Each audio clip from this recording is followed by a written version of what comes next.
Assalamualaikum warahmatullahi wabarakatuh. Selamat datang di Kisah Sirah Nabawi Channel. Selamat datang kepada para pecinta sholawat. Di video kali ini, saya akan membawakan sebuah kisah nyata tentang keajaiban sholawat. Sering kita dengar celutukan, banyakin sholawat biar keinginan kita terkabul, dan juga banyak sekali kejadian-kejadian di luar nalar yang tidak akan bisa kita mengerti tentang kasih sayang Allah. Belakangan ini saya menerapkan amalan ini, perbanyak sholawat. Suami saya juga berkata, banyak orang mengaku cinta pada Rasul tapi enggan bersolawat. Tanda cinta kita pada Rasul adalah memperbanyak sholawat. Kalau kamu ingin ketemu Rasul di hari akhir, perbanyaklah sholawat. Mungkin semenjak saat ini hati saya jadi tergugah. Saya ini mengaku cinta Rasul. Cinta kalau hanya diucapkan namanya gombal. Pembuktian cinta adalah diucapkan dengan lisan, dibuktikan dengan perbuatan. Semenjak tinggal di Ambon, juga suami saya banyak bercerita tentang perjalanan Rasul. Membuat saya semakin kagum dan cinta pada sosok baginda kita itu. Semakin cinta, semakin saya ingin bertemu. Cara paling bisa mengungkapkan rindu pada baginda adalah memperbanyak sholawat. Setiap hari saya menargetkan untuk membaca sholawat. Jumlahnya dari puluhan sampai ratusan. Jika sanggup saya akan sampai pada titik ribuan. Saya juga menargetkan dalam setahun berhasil sholawat sebanyak sekian puluh ribu. Ini saya azamkan menjadi amalan harian saya. Kalau sudah jadi amalan harian, pasti tidak enak rasanya kalau tidak melakukan, karena sudah menjadi kebiasaan. Yang kita tahu, katanya, kalau memperbanyak sholawat, kita akan mendapatkan keajaiban tak terduga. Dan ada satu hadis berbunyi, setiap doa akan terhalang hingga disertai bacaan sholawat untuk Nabi Muhammad. Hadis riwayat Al-Baihaqi, hadis hasan. Itu mungkin sebenarnya doa kita bisa saja terkabul setiap kita berdoa, namun bisa saja Allah menahannya karena sesuatu hal. Bisa karena kita banyak berbuat maksiat, ujub, sombong, iri dengki, dan banyak yang lainnya. Dan sholawat adalah salah satu kunci pembuka doa kita untuk dikabulkan. Ya, bisa saja kita terlalu banyak meminta tapi malas memberi. Ya Allah, saya pengen ini tapi malas sholat, tapi malas sedekah dan lainnya. Nah, saya merasa mungkin saya masih kurang dalam hal memberi ini. Jika saya tak punya harta lebih, bingung saya mau infak apa. Saya masih suka ketiduran sehingga saya lupa tahajud.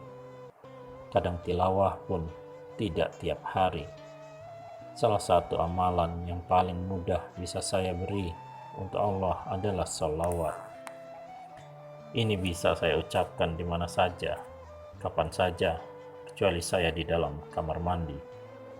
Dan semenjak saya mengamalkan sholawat ini, banyak sekali kejadian tak masuk akal sebagai bukti tanda-tanda kebesaran Allah kepada saya. Pernah di suatu bulan, keuangan kami menipis, gajian masih lama, suami tidak ada dinas luar, saya pun sedang tidak ada job menulis. Kalaupun ada, pasti bayarannya tidak saat itu juga. Sebagai orang yang hidup di tanah rantau dan sangat amat jauh dari keluarga, tentu saja Saya bingung harus apa dan bagaimana agar mendapatkan rezeki lainnya. Kemudian saya teringat, saya harus memperbanyak salawat lebih dari yang saya ucapkan setiap harinya. Saya buat menjadi 3 kali lipatnya sembari berdoa, "Ya Allah, tolonglah kami, keuangan kami menipis. Berhutang bukan jalan keluar yang baik. Turunkanlah rezeki untuk kami dari arah yang tak disangka-sangka." Tidak disangka, keesokan harinya, suami saya disuruh guru mengajinya untuk menemani perjalanan dakwah beliau. Pulangnya, suami saya dipaksa untuk mau menerima uang sebanyak 1 juta rupiah. Ya Allah, saya pun jadi lemas. Pernah juga suami saya mengajukan pindah ke Jakarta pada bulan Januari. Perkiraannya, pada akhir Januari atau awal Februari kami sudah pindah. Karena bukan hal yang sulit untuk mengajukan pindah dengan cepat di kantornya. Namun kecintaan saya pada kota Ambon membuat saya menolak keras dalam hati. Ya Allah, kenapa harus pindah secepat itu? Beri saya waktu untuk bisa menata hati dan mempersiapkan diri agar bisa mudah pindah tanpa beban. Saya sedih bukan kepalang. Banyak sekali kenangan yang tidak mudah saya lupakan di kota ini. Maka saya berdoa, mudah-mudahan saya pindah bulan Mei atau April. Ya Allah, tolonglah saya. Saya masih ingin berkelana di Ambon ini. Itu doa saya. Saya mulai memperbanyak sholawat setiap harinya. Saya fokuskan doa ini sampai suami saya mengabarkan ada kendala di kantor pusat sehingga kepindahan kami ditunda. Dan betul saja, saya pindah sesuai doa yang dihajarkan pada bulan April. Padahal jauh sekali antara bulan Januari ke April. Mungkin ini keajaiban sholawat yang saya lantunkan setiap harinya.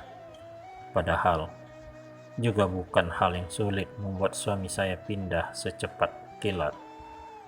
Tapi keajaiban sholawat menghalangi semua ini. Sholawatnya minta tidak usah pindah sekalian kali. Kemudian saya digetok batu orang yang menunggu pindahan kami. Keajaiban sholawat yang lain. Pernah di suatu hari saya bersolawat memohon rezeki dari Allah, padahal saat itu saya tidak punya job apa-apa. Apa yang mau dibayar pada saya kalau saya tak memiliki job? Di hari itu saya fokuskan sholawat setiap menyelesaikan satu pekerjaan rumah. Saya sholawat sebanyak 60 kali. Tidak disangka hari itu saya bisa bersolawat sebanyak 800 kali. Malamnya, sebuah pesan di WhatsApp masuk. Isinya mengabarkan kalau saya mendapat reward atas kegigihan saya dalam mengisi blog. Hadiahnya sebuah plakat dan voucher 300.000 rupiah. Sampai kemudian saya terduduk. Tidak ada angin, tidak ada hujan. Kok saya yang mendapat ini semua? Masya Allah, keajaiban sholawat. Ada lagi cerita yang lain. Karena kepindahan kami membuat gaji suami masih belum stabil terurus di kantornya yang sekarang. Alhasil gajinya akan dirapel sampai bulan berikutnya setelah bulan depan. Itu artinya bulan depan kita tidak menerima gaji. Tentu saja saya pusing, sebab pindah saja sudah menghabiskan banyak biaya. Bagaimana kalau sampai tidak gajian? Kemudian saya memohon hajat pada Allah, jangan sampai kita tak makan bulan depan gara-gara tak gajian. Dan Masya Allah, di akhir bulan ketika kantor suami saya mengadakan acara, suami saya mendapatkan door prize 2 juta rupiah. Ini mungkin terkabulnya doa saya sehari sebelumnya. Tepatnya sehari sebelum dia berangkat, dan berkata kembali, "Ya Allah, karuniakanlah rezeki sebelum rezeki untuk suami saya." Dan terus saya banyakin sholawat, dan tak diduga, Masya Allah, kejutan yang bikin sujud syukur. Dan masih banyak keajaiban sholawat yang tak bisa saya sebutkan lagi. Betapa mudahnya Allah mengabulkan hajat-hajat saya hanya dengan memperbanyak sholawat. Apa sholawat yang saya baca? Tidak panjang, hanya Sallallahu ala Muhammad setiap hari, setiap saat. Ini sholawat yang paling mudah diucapkan dan diterapkan. Lalu apakah saya membaca sholawat hanya karena ingin mendapat rezeki? Setelah dapat rezeki, saya nggak baca sholawat lagi. Tidak, tentunya. Nggak dapat rezeki, saya tetap bersolawat. Karena saya ingin sekali mimpi ketemu Rasul, dan sholawat sudah terbiasa saya ucapkan setiap harinya. Kalau saya tidak sholawatan, seperti ada yang hilang. Itu tadi, karena sudah jadi kebiasaan.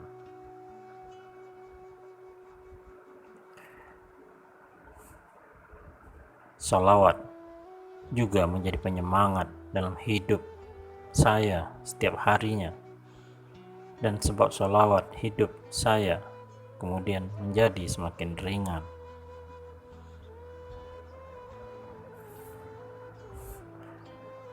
Jadi jika kamu ingin lancar urusan hidupmu, marilah kita bersolawat. Sallallahu ala Muhammad. Demikianlah kisah tentang sholawat kali ini. Semoga ada manfaatnya, dan semoga kita yang cinta dengan Rasulullah Muhammad SAW perbanyaklah sholawat agar kita dikumpulkan bersama beliau di hari akhir nanti.